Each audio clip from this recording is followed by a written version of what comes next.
मेरे प्रिय आत्मन, क्या तुम सुन पा रहे हो? उस शोर को नहीं जो बाहर है, उस शोर को जो तुम्हारे भीतर चल रहा है। एक निरंतर संघर्ष, एक अनवरत युद्ध जो तुम्हारे शरीर के अणु अणु में, तुम्हारी हर कोशिका में चल रहा है। तुम मृत्यु से डरते हो और यह डर अकारण नहीं है। आज पूरी मनुष्यता एक ऐसे साए के नीचे जी रही है जिसका नाम लेते हुए भी तुम्हारी रूह कांप जाती है, कैंसर। तुम अस्पतालों की तरफ भाग रहे हो। तुम अपने ही शरीर को रसायनों से, जिसे तुम कीमोथेरेपी कहते हो, जला रहे हो। तुम जहर पी रहे हो सिर्फ जीने के लिए। ये कैसा जीवन है जहां जीने के लिए तुम्हें खुद को तिल तिल करके मारना पड़ रहा है। लेकिन मैं तुमसे कहता हूं, तुम गलती कर रहे हो, बहुत बड़ी गलती। तुमने अपने शरीर को एक मशीन समझ लिया है, एक जड़ मशीन। लेकिन ये मशीन नहीं है, ये एक जीवंत मंदिर है।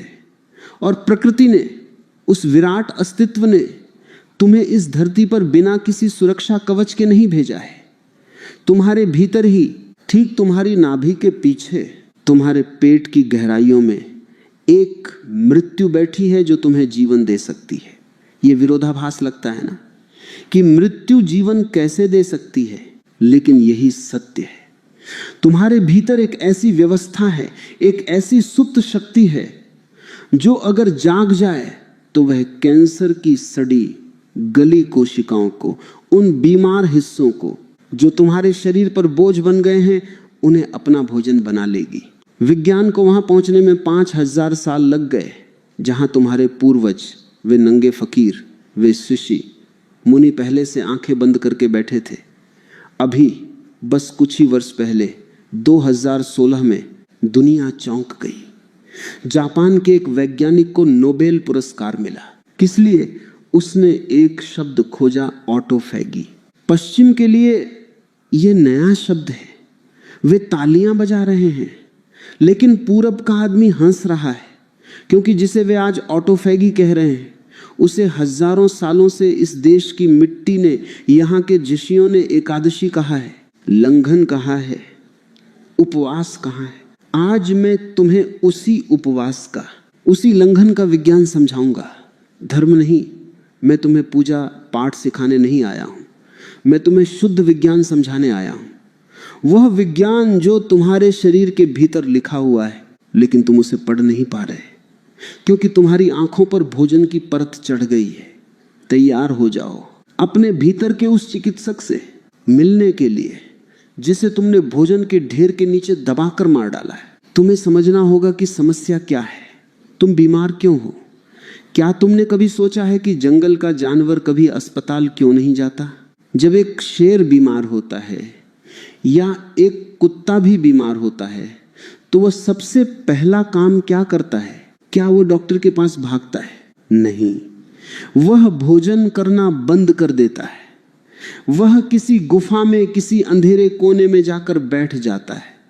वह लंघन करता है, क्योंकि उसका शरीर, उसकी चेतना अभी इतनी भ्रष्ट नहीं हुई है जितनी आदमी की हो गई है। उसका शरीर उसे बताता है कि रुको, अभी अंदर मरम्मत चल रही है बाहर से, और कचरा मत डालो। लेकिन आदमी बड़ा विचित्र प्राणी है। उसे लगता है कि अगर वह 4 घंटे नहीं खाएगा तो वह मर जाएगा। सुबह नाश्ता, दोपहर का भोजन, शाम की चाय, रात का खाना और बीच बीच में न जाने क्या क्या। तुमने अपने पेट को, इस चैतन्य तंत्र को एक कूड़ादान बना दिया है। जरा विचार करो, अगर तुम्हारे पास एक कार है और तुम उसे 24 घंटे चलाओ, उसका इंजन कभी बंद ही ना करो, तो क्या होगा? वह इंजन गर्म होकर फट जाएगा। तुम्हारी धमनियां, तुम्हारी आंतें, तुम्हारा जिगर, वे भी तो मशीनरी हैं।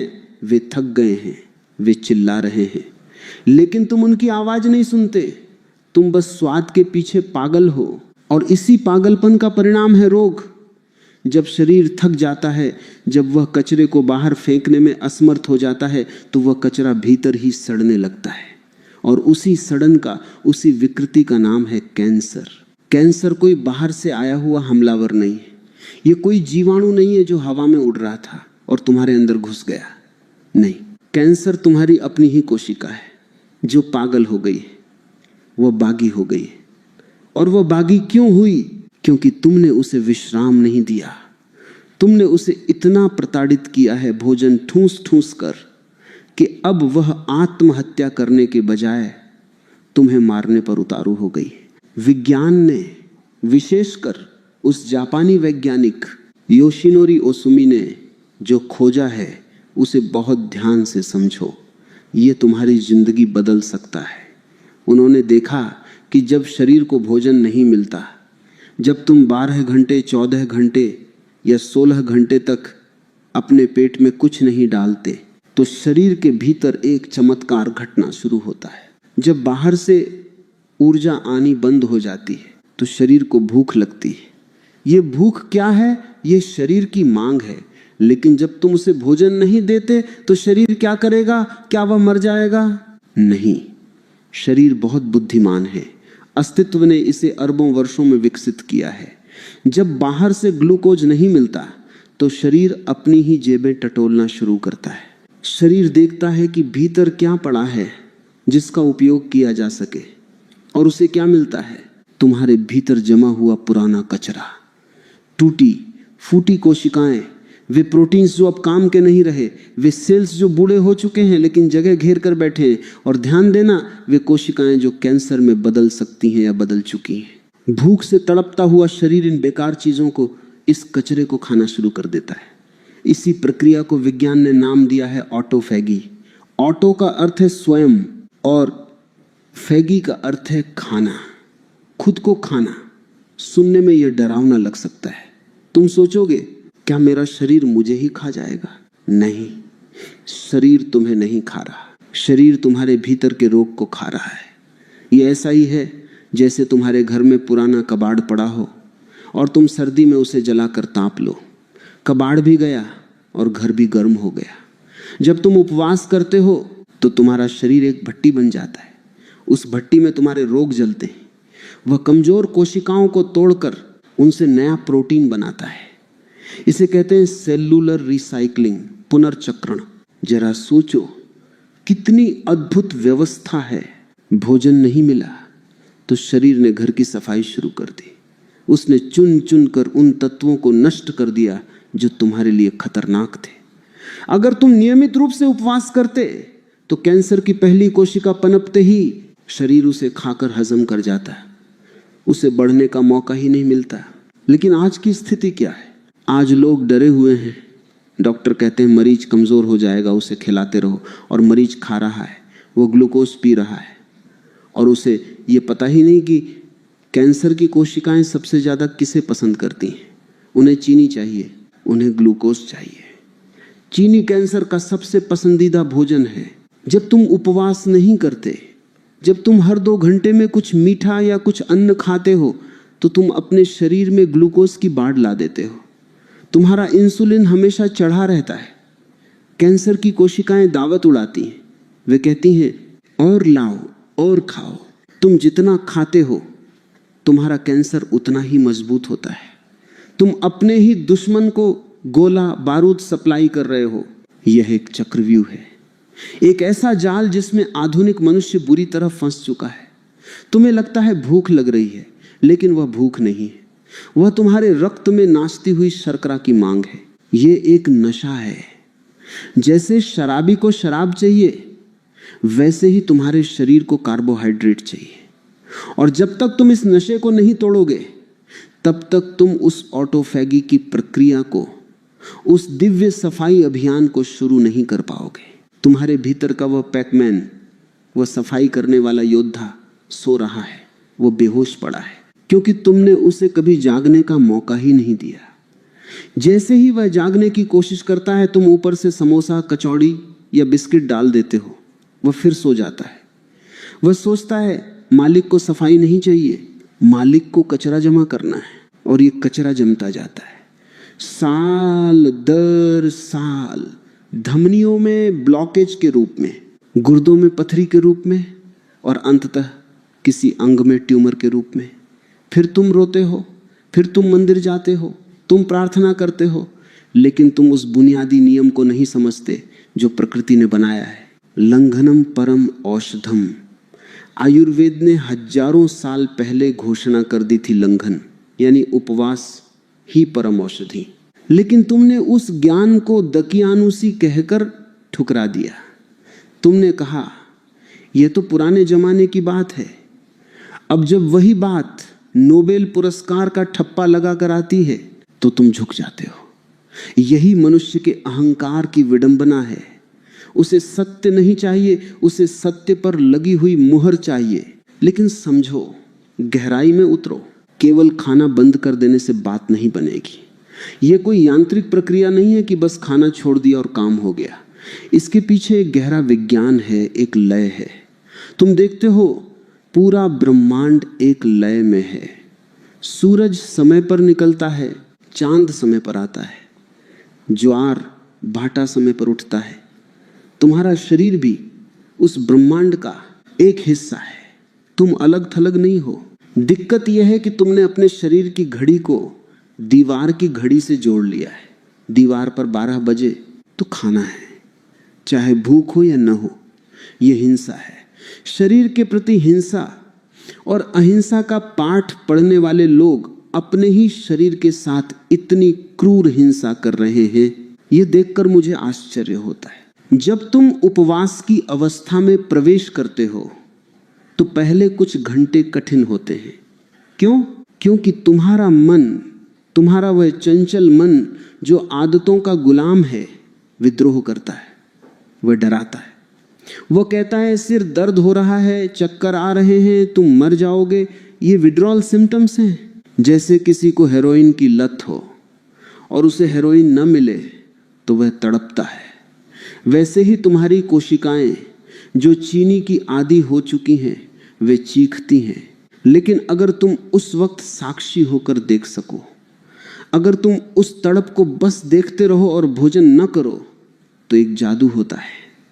लगभग 12 से 16 घंटे के बाद शरीर गियर बदलता है। वह ग्लूकोज मोड से हटकर फैट बर्निंग मोड में आता है और यहीं से असली खेल शुरू होता है। जैसे ही शरीर का ग्लूकोज खत्म होता है, यकृत जिसे तुम लिवर कहते हो, वह कीटोन्स बनाना शुरू करता है। और ये कीटोन्स तुम्हारे मस्तिष्क के लिए, तुम्हारे अस्तित्व के लिए एक सुपर फ्यूल हैं। अचानक तुम पाओगे कि भूख गायब हो गई।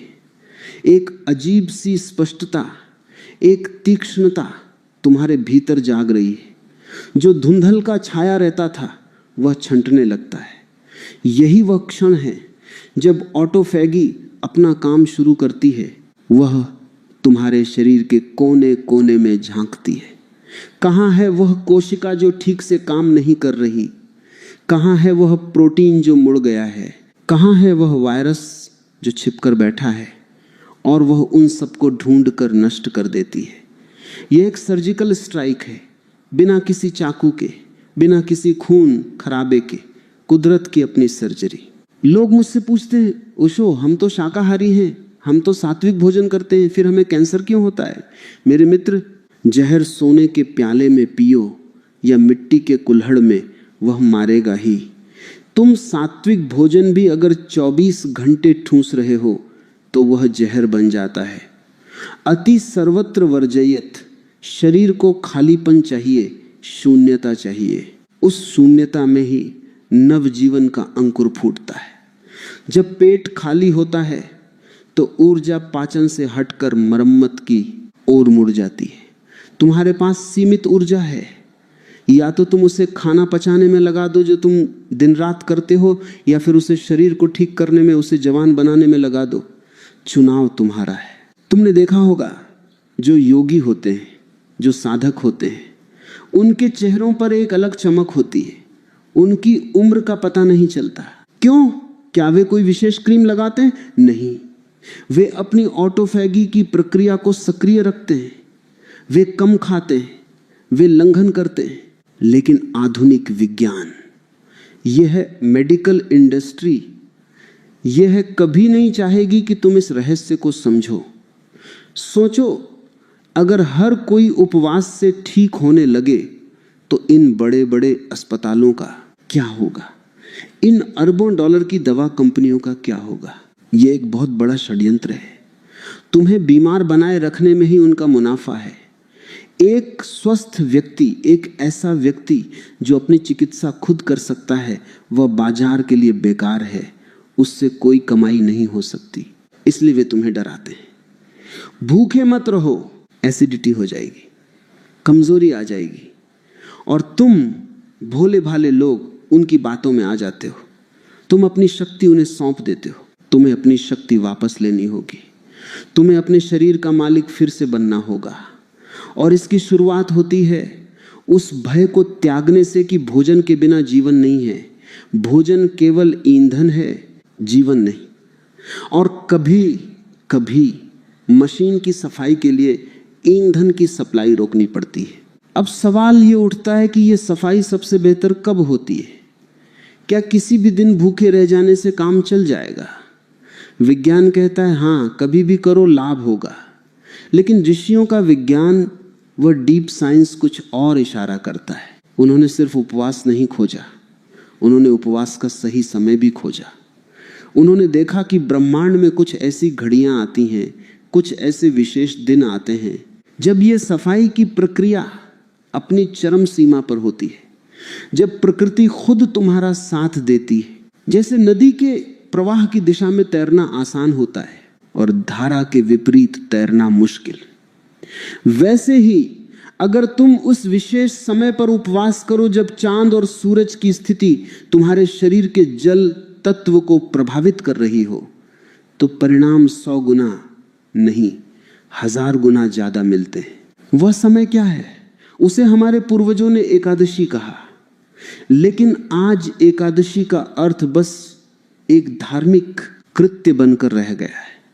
बुढ़िया मई एकादशी कर रही हैं ताकि स्वर्ग मिले, उन्हें शरीर के विज्ञान से कोई मतलब नहीं। और युवा पीढ़ी हंस रही है, उसे लगता है ये अंधविश्वास है। दोनों ही अंधे हैं, एक श्रद्धा में अंधा है, एक तर्क में अंधा है। तुम्हें आंखें खोलनी होंगी। तुम्हें एकादशी को एक तिथि के रूप में नहीं, बल्कि एक खगोलीय घटना के रूप में देखना होगा। एक ऐसी घटना जब पृथ्वी और चांद एक खास कोण पर होते हैं, और इसका तुम्हारे शरीर के प्रेशर कुकर से गहरा संबंध है। आज की दुनिया में हम डिटॉक्स की बात करते हैं। बाजार में डिटॉक्स ड्रिंक्स बिक रहे हैं, हरी हरी बोतलों में महंगा पानी बिक रहा है। ये सब बचपना है। असली डिटॉक्स तब होता है जब तुम शरीर के भीतर के दबाव को कम कर देते हो। और एकादशी वह दिन है जब वायुमंडलीय दबाव, एटमॉस्फेरिक प्रेशर सबसे कम होता है। ये बात विज्ञान भी मानता है कि अमावस्या और पूर्णिमा के आसपास समुद्र में ज्वार आता है। तुम्हारा शरीर 70% पानी ही तो है, तुम्हारे भीतर भी ज्वार आता है। अगर तुम उस ज्वार के समय, उस उथल पुथल के समय पेट में अन्न का बोझ डाल दोगे तो क्या होगा? तूफान में फंसी हुई नाव पर अगर तुम और पत्थर लाद दोगे तो वह डूब जाएगी। लेकिन अगर तुम उस दिन नाव को खाली कर दो तो वह लहरों के ऊपर नाचेगी। यही रहस्य है जिसे हम अगले पड़ाव पर और गहराई से खोलेंगे। लेकिन अभी इतना समझ लो कि ये जो शरीर तुम्हें मिला है, ये कोई धर्मशाला नहीं है जहां कोई भी आए और ठहर जाए। ये तुम्हारा निजी आवास है। इसकी सफाई तुम्हारी जिम्मेदारी है। ऑटोफैगी सिर्फ एक शब्द नहीं है, ये है एक क्रांति है, तुम्हारे भीतर की क्रांति। कैंसर सेल्स जो तुम्हारे अपने ही बाकी बच्चे हैं, उन्हें मारने के लिए बाहर से पुलिस बुलाने की जरूरत नहीं है। तुम्हारे घर का मुखिया, तुम्हारा अपना डीएनए, तुम्हारा अपना इम्यून सिस्टम इतना सक्षम है कि वह उन्हें सीधा कर सके। बस तुम्हें बीच से हट जाना होगा। तुम ही बाधा हो, तुम्हारा भोजन ही बाधा है, तुम्हारा लोभ, तुम्हारी स्वाद, लोलुपता ही तुम्हारे स्वास्थ्य की दुश्मन है। तुम्हें लगता है कि तुम शरीर को प्रेम करते हो, इसलिए उसे खिलाते हो। मैं कहता हूं, अगर तुम शरीर को प्रेम करते हो तो उसे कभी कभी भूखा रहने का उपहार दो, उसे खालीपन का तोहफा दो। उस खालीपन में ही वह परमात्मा उतरता है जिसे हम स्वास्थ्य कहते हैं। स्वास्थ्य शब्द का अर्थ ही है सौ में स्थित होना, अपने में होना। और जब तक पेट भरा है तुम भोजन में स्थित होते हो, सौ में नहीं। मेरे प्रिय, तुम्हें याद रखना होगा कि तुम इस अस्तित्व से अलग नहीं हो, तुम कोई टापू नहीं हो। हम सब एक महासागर का हिस्सा हैं। जिस हवा में तुम सांस लेते हो, जिस सूरज की रोशनी से तुम पकते हो और जिस चांद की शीतलता तुम्हें छूती है, वह सब तुम्हारे भीतर भी घट रहा है। विज्ञान अब इस बात को स्वीकारने लगा है जिसे ऋषियों ने हजारों साल पहले कहा था, यथा पिंडे तथा ब्रह्मांडे। जो तुम्हारे शरीर के छोटे से पिंड में है, वही उस विराट ब्रह्मांड में है। तो जब हम उपवास की बात करते हैं, जब हम शरीर की शुद्धि की बात करते हैं, तो हम चांद को, चंद्रमा को कैसे भूल सकते हैं? तुमने देखा है, पूर्णिमा की रात समुद्र पागल हो जाता है, लहरें आकाश को छूने की कोशिश करती हैं। क्यों? क्योंकि चांद का गुरुत्वाकर्षण, उसकी चुंबकीय शक्ति पृथ्वी के जल को ऊपर खींचती है। और मैंने तुमसे कहा, तुम्हारा शरीर 70% समुद्र ही है, वही पानी, वही लवण, वही तत्व। तो जब चांद समुद्र को खींचता है, तो क्या तुम्हें लगता है वह तुम्हारे भीतर के खून को, तुम्हारे भीतर के पानी को नहीं खींचता होगा? खींचता है। हर 11वें दिन, जिसे तुम एकादशी कहते हो, और हर पूर्णिमा और अमावस्या को तुम्हारे शरीर के भीतर एक ज्वार आता है, द्रव्य ऊपर की तरफ उठता है। अब इस विज्ञान को बहुत गहराई से समझो। एकादशी के दिन वातावरण का दबाव, जिसे तुम एयर प्रेशर कहते हो, वो बहुत कम होता है। जब बाहर दबाव कम होता है तो तुम्हारे शरीर के भीतर की गंदगी को बाहर निकलना बहुत आसान हो जाता है। ये भौतिकी का नियम है। चीजें उच्च दबाव से निम्न दबाव की ओर बहती हैं। अगर तुम सामान्य दिनों में उपवास करते हो तो शरीर को गंदगी बाहर फेंकने में थोड़ी मेहनत करनी पड़ती है, लेकिन एकादशी के दिन प्रकृति खुद तुम्हारे शरीर के हर द्वार को खोल देती है। वह कहती है, लाओ, जो भी कचरा है मुझे दे दो। ये डिटॉक्स करने का, विषहरण का ब्रह्मांडीय मुहूर्त है। लेकिन अज्ञानी मनुष्य क्या करता है? ठीक उसी दिन वह पेट भर के खाता है, और न केवल खाता है बल्कि वह ऐसे गरिष्ठ भोजन करता है जो पचने में भारी होते हैं।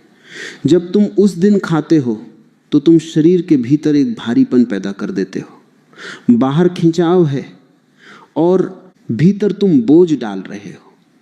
यह संघर्ष पैदा करता है, और इसी संघर्ष से तुम्हारी नाड़ियां, तुम्हारी धमनियां कमजोर होती है। अगर तुम उस दिन, सिर्फ उस एक दिन या महीने में 2 दिन अपने शरीर को खाली छोड़ दो, तो तुम पाओगे कि सफाई की गति 2 गुनी नहीं 10 गुनी हो गई है। इसे ही बुद्धिमानी कहते हैं। हवा के रुख को पहचान कर पाल खोलना।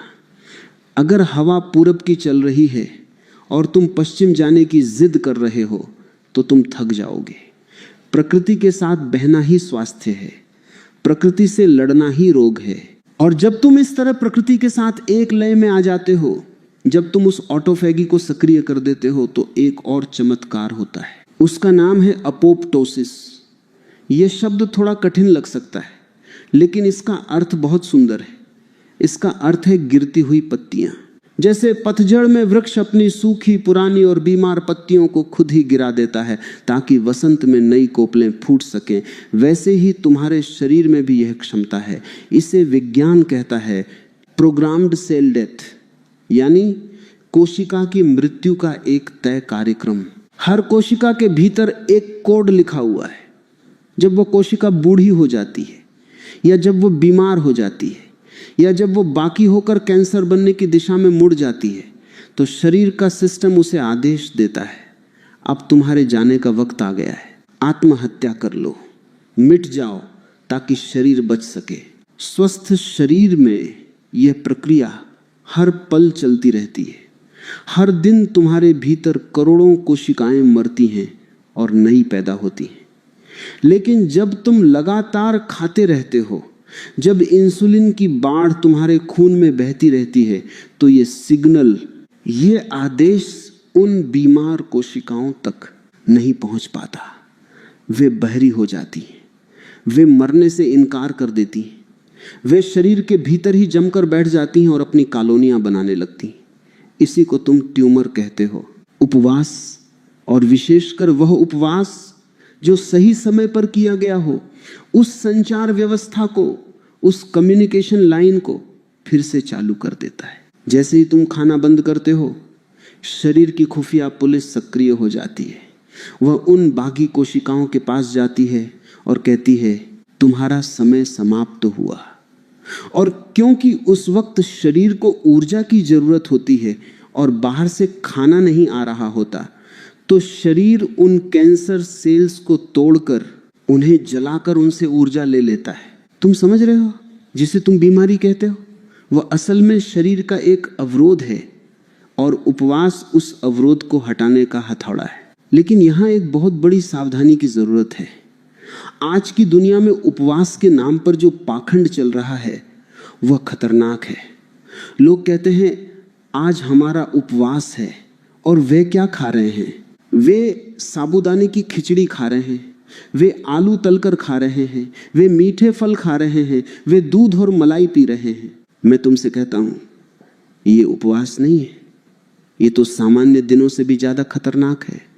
साबूदाना और आलू ये शुद्ध कार्बोहाइड्रेट है, शुद्ध स्टार्च है, ये चीनी है। तुमने केवल अनाज छोड़ा, लेकिन तुमने चीनी नहीं छोड़ी, बल्कि उपवास के नाम पर तुम और ज्यादा चीनी खा रहे हो। इससे तुम्हारा इंसुलिन कम नहीं होता, वह और ऊपर भागता है। शरीर को धोखा मत दो। तुम परमात्मा को धोखा दे सकते हो, वह बहुत दयालु है, माफ कर देगा। लेकिन शरीर के नियम निष्ठुर हैं, वह माफ नहीं करता। अगर तुमने फलाहार के नाम पर मीठे फलों का ढेर लगा लिया, तो ऑटोफैगी कभी शुरू नहीं होगी, क्योंकि शरीर को चीनी मिल रही है। उसे कचरा खाने की क्या जरूरत है? उसे तो आसान खाना मिल रहा है, फ्रुक्टोज। असली उपवास, जिसे हमारे ऋषियों ने लंघन कहा, उसका अर्थ है उल्लंघन करना, अपनी आदतों का उल्लंघन, भोजन का पूर्ण त्याग। सबसे उत्तम है जल उपवास, केवल पानी। और अगर तुम में सामर्थ्य हो तो निर्जला बिना पानी के। लेकिन निर्जला हर किसी के बस की बात नहीं, और बिना तैयारी के उसे करना मूर्खता होगी। तो तुम जल के साथ शुरू करो, पानी पीते रहो, ताकि जो गंदगी, जो टॉक्सिन्स तुम्हारी कोशिकाओं से निकल रहे हैं, वे पानी के रास्ते, पेशाब के रास्ते बाहर निकल जाएं। जब तुम ऐसा करोगे तो एक बात के लिए तैयार रहना, इसे हम कहते हैं हीलिंग क्राइसिस, उपचार का संकट। जब तुम उपवास शुरू करोगे तो पहले दिन तुम्हें बहुत अच्छा नहीं लगेगा, हो सकता है तुम्हें बहुत बुरा लगे, सिर में दर्द होगा, जी में चलाएगा, शरीर से बदबू आ सकती है, पसीने में दुर्गंध हो सकती है, जीभ पर एक सफेद गंदी परत जम जाएगी। जब ऐसा हो तो घबराना मत, भागकर गोली मत खा लेना। यह है शुभ संकेत है, यह है खबर है कि सफाई शुरू हो गई। सोचो, जब तुम अपने घर की सफाई करते हो, जब तुम दिवाली पर बरसों से बंद पड़े कोने को झाड़ते हो, तो क्या होता है? धूल उड़ती है, खांसते हो तुम, पूरा घर अस्त व्यस्त हो जाता है। अगर कोई उस वक्त मेहमान आ जाए तो कहेगा यह क्या गंदगी फैला रखी है।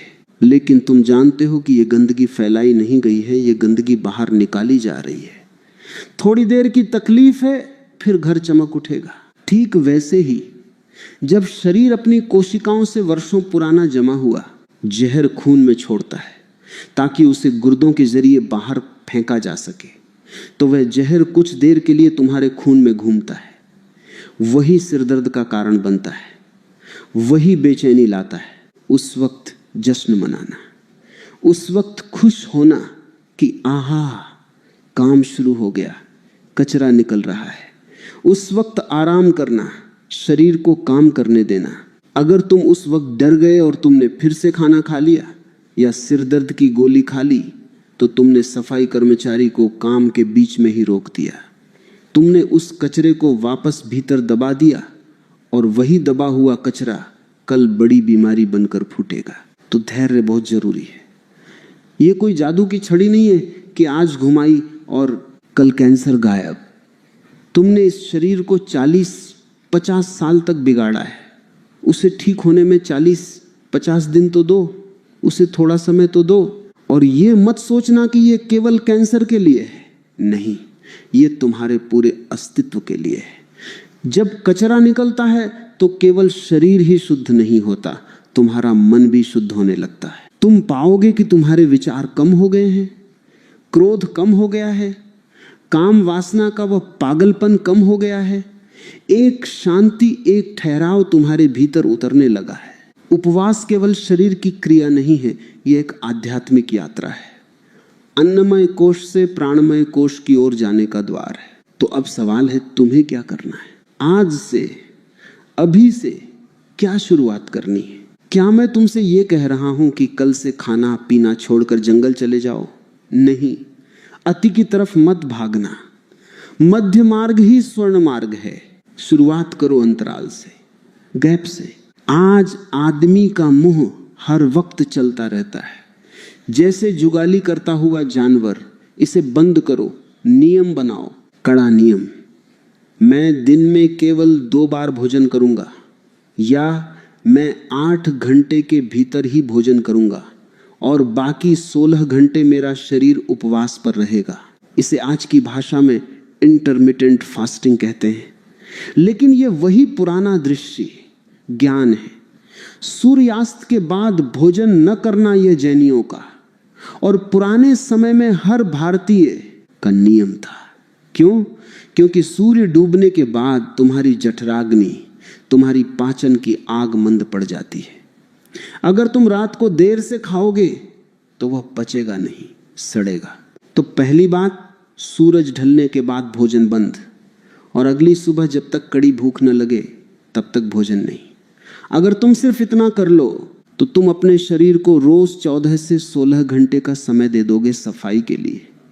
तुम्हारा कैंसर भूखा मरने लगेगा, तुम्हारे अच्छे सेल्स को सांस लेने की जगह मिलेगी। और फिर महीने में 2 दिन, एकादशी के दिन पूर्ण उपवास का प्रयोग करो। उस दिन अन्न को मत छुओ, उस दिन शरीर को पूरी छुट्टी दे दो, केवल पानी पर रहो। अगर वो भी कठिन लगे तो केवल नींबू पानी या छाछ पर रहो, लेकिन ठोस आहार मत लो। और देखो, 3 महीने, केवल 90 दिन यह करके देखो, तुम पाओगे कि तुम वह नहीं रहे जो तुम थे। तुम्हारे शरीर का कायाकल्प हो जाएगा, तुम्हारी त्वचा चमकने लगेगी, तुम्हारी आंखों की ज्योति वापस आने लगेगी, और वह डर, वह मौत का खौफ जो तुम्हें सताता है वह गायब हो जाएगा। क्योंकि तुम्हें एक राज पता चल जाएगा कि मेरा स्वास्थ्य किसी डॉक्टर के हाथ में नहीं, किसी दवाई की शीशी में नहीं, बल्कि मेरी अपनी ही जागरूकता में, मेरे अपने ही संयम में छिपा है। तुम्हें अपना दीपक स्वयं बनना है। अप दीपो भव। चिकित्सा बाहर से नहीं आएगी, चिकित्सा भीतर से खिलेगी। वह बीज तुम्हारे भीतर है। बस उस पर पड़ी हुई भोजन की, आदतों की और अज्ञान की राख को फूंक मारकर उड़ा दो। अंगारा तो नीचे दहक ही रहा है। जागो और अपने शरीर को वह सम्मान दो जिसका वह अधिकारी है। इसे कूड़ादान मत समझो, यह परमात्मा का मंदिर है।